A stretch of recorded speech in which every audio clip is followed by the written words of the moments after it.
Magandang araw mga ka-Best Buys at ngayon ay minabudol tayo ng veteranong artista at singer. Walang iba kundi si Sir Buboy Garavillo ng Apo Hiking Society. At na-deliver nga natin yung ating Philking 4200 sa kanyang townhouse dito sa Tagaytay. Factory sealed pa ngayon dinala natin dito na unit para makita ni Sir na brand new talaga yung kanyang generator na marireceive. At habang piniprepare yung generator, sisilipin muna namin yung kanyang manual transfer switch para maidiretsong connect na namin yung generator sa linya ng kanyang bahay. At dito nga ay napansin ko na medyo matanda na talaga yung setup ng kanyang electricals. Mga fuse type pa kasi yung kanyang manual transfer switch, hindi pa naka-breaker type. Ito yung mga tipo na kapag nag-overload, bigla na lang pumuputok, kala mo may sumabog na granada.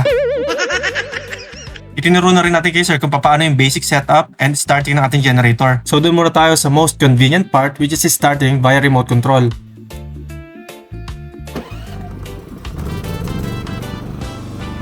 At pwede rin itong buhayin sa pamamagitan ng push start button. At kapag naubos naman yung baterya, ay pwede itong buhayin sa pamamagitan ng recoil starter. Ito nga, isusubukan na natin i-connect yung generator sa kanilang manual transfer switch para ma-power up yung kanilang mga appliances. At dito tapos na namin i-connect lahat ng appliances, and fortunately napagana naman namin lahat ng desirable appliances na pwedeng pagganahin sa pamamagitan ng generator. Happy si client, happy din si Philking Generators. Maraming salamat Sir Buboy Garavillo of Tagaytay.